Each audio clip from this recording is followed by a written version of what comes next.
Welcome to Cadbro Bay United Church. We're glad that you've joined us for this worship in the last Sunday in the season of Easter, as we move closer and closer to Pentecost Sunday and our amalgamation date. We come together as family, and we're mindful of the different kinds of ways that we're coming together. We acknowledge we're on the lands of the Coast Salish peoples, particularly the Lekwungen, and we give thanks for their stewardship upon this land in which we work, play, worship, and live our lives.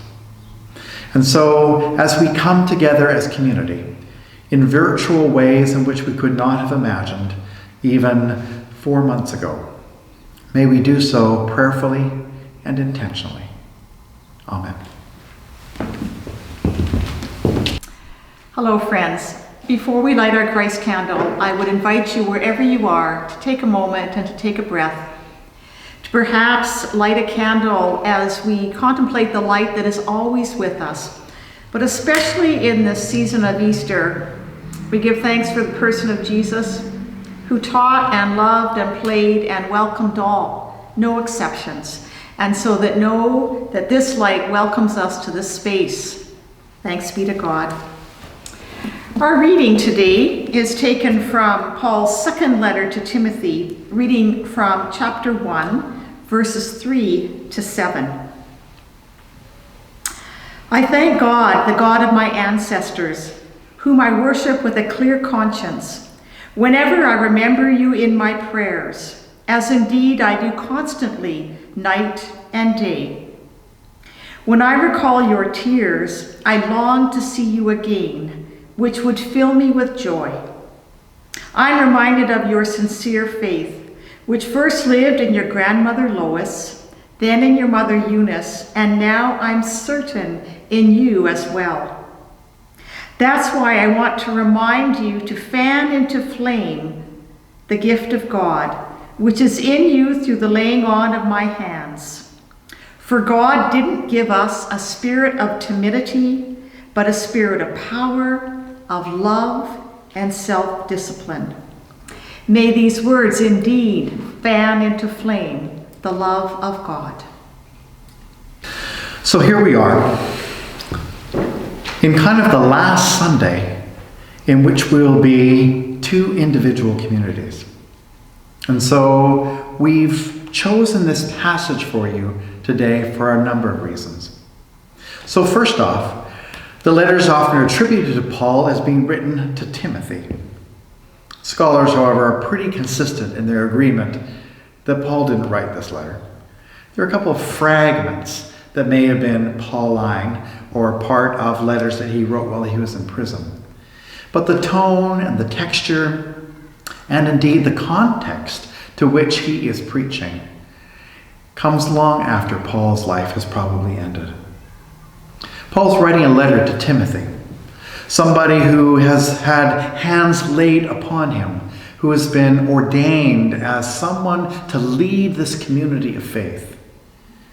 But Timothy, by the letter, we intimate, has had some challenges that have brought him to tears, whether that be in his leadership or circumstances in his own life. And so Paul begins in the letter pastorally, wanting to reach out to Timothy, to embrace him, to be there for him in the midst of his tears. That says, that's what would bring me joy. There is so much that's happening in the life of each individual in this congregation. And Margaret and I, have been so impressed with the ways that each of you have reached out to one another to comfort each other in your times of crisis, in the sharing of tears and sorrows, but also in the sharing of laughter, in the discussions about what might be next, what's happening in your lives, and the ups and downs. Indeed, what it means to be the church, rather than simply just come to church, has had an opportunity to be lived out during these COVID times. The way in which this community has come together to support each other has truly been a sign of the presence of God, and the way in which Paul, in a sense, talks to Timothy and says that it is that flame, a fire that's fanned in them. Each of you have risen to this challenge in a different way. So COVID has presented one challenge, but there are other challenges that it's presented for us. As we march to this amalgamation date on the 1st of May, Pentecost Sunday, we find ourselves wishing that we could come together to do these pieces. And it's harder when we can't see each other's faces, read each other's body language, see some of the lamenting and the remorse, acknowledge some of the things that now we're bringing to closure in the kind of ritual ways we typically would. Sometimes both in business and in education, we talk about soft starts and hard starts. Hard starts are things that have firm deadlines, a launch date, that nothing happens until that moment. Soft starts are things where it's kind of a gradual and you acknowledge the start of it somewhere near the beginning, but not at exactly the moment things start. Realizing that in life many things take time to unfold. Sometimes when we ask someone, so when did your friendship start? Did it start the moment that you met them? Did it start the moment that you had the first conversation with them? Did it start the moment that you realized you had something in common and wanted to build that friendship? Did it start at the moment when you moved from being adversarial to being now friends? At what point did the friendship begin? Most of those things in life do have soft starts. And there are those things in life that have a hard start. So we can say that we were born on a certain date at a certain time, but there was a whole lot of stuff that went on to get ready for that birth. In a sense, that was the work of the early church. What Paul is talking about to Timothy and to many in the early church in this letter is the ways in which this perseverance, this need to not be timid, this need to take risks and to walk out into the future not knowing what's going to be next, is what the Spirit of God calls upon us to do. Those who began this congregation way back in 1958 had no idea about where we would be in this day. That their lead preacher would be standing in front of a camera preaching to an empty room that was constructed out of a set of plans that weren't the ones that were okayed by the congregation originally, whose mortgage was burned in the 70s, and yet who has found itself renovating this space over and over again. No one in 1958 meeting in that scout hall could have imagined what this day would look like. We can hardly, in the midst of this COVID crisis, imagine what the summer, the fall, or next year at this time is going to look like. The new normal that we return to will not be what we left. We can see that as an adventure. We can see it as a crisis. We can see it as something that we wish had never happened. Or, as I said last week, we can learn to pivot. To know that we are in a moment and then we shift. It's kind of like the holidays that we often go on. We do our best to plan where it is we're going to go and the things we want to see. We pack our luggage, we book our flights, we pack the car, and we make our way only to discover that we've forgotten something, or the weather isn't what it always is at this time of year, or that the place we thought we were going to stay at is no longer available, or. And we find ourselves shifting and pivoting. What's important is what Paul says here. He ends by saying, "This is why I want to remind you to fan into flames the gift of God, which is yours. For God did not give us the spirit of timidity, but a spirit of power, of love, and the gift of self-discipline." We're all not going to agree on everything that is going to unfold before us. Recently, we had put in front of us a name for our new congregation, Broadview United. 276 of you responded, which is a great response. And overwhelmingly, over 70% of folks said they either agreed or strongly agreed. And so the Joint Council decided to accept that vote as definitive, and that will be the new name of our amalgamated congregation.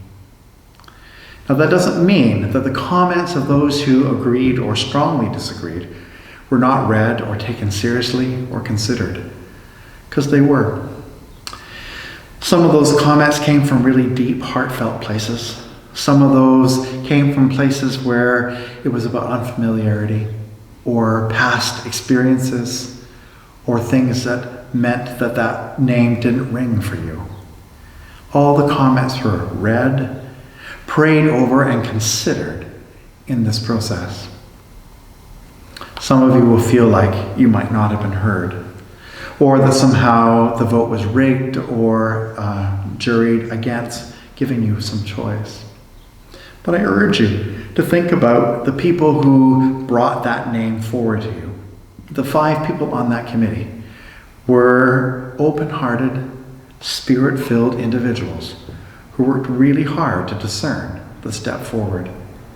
And so I hope it is with that same grace and love and power that we'll together embrace this name and this identity broadly, in full view, and hope of being united, which is embraced in all of those words. We move forward, like the disciples do and did at that time, trying to figure out who the church was going to be. There's still so many things we've got to figure out. And there's still many, many places in which you're going to be asked to give your opinion, to give a vote, to give your thoughts and ideas. And we'll figure it out together. But we'll do it with grace, we'll do it with humility, and we'll do it with love. These things I've come to trust of this congregation and of the congregation of St. Aidan's, that all of us together want the very best for our church, our community, and our world. And so, in the spirit of this letter of Paul's, may we proclaim that we too are spirit-filled people. I've chosen for you a song that we've sung a lot leading up to Pentecost. The Spirit in me greets the Spirit in you.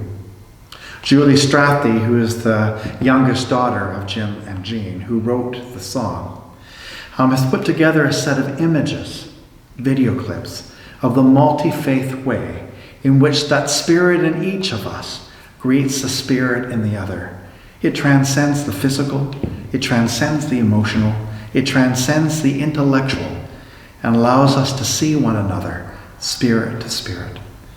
And so as we prepare for next Sunday, for the Sunday of Pentecost, of the birth of the church and of our amalgamation, may the Spirit in me greet the Spirit in you. Amen. The Spirit in me greets the Spirit in you. Alleluia. God's in us and we're in God. Alleluia. The Spirit in me greets the Spirit in you. Alleluia. God's in us and we're in God. Alleluia. Everybody sing. The Spirit in me greets the Spirit in you. Alleluia. God's in us and we're in God. Alleluia. The Spirit in me greets the Spirit in you. Alleluia. God's in us and we're in God. Alleluia. One more time. The Spirit in me greets the Spirit in you. Alleluia.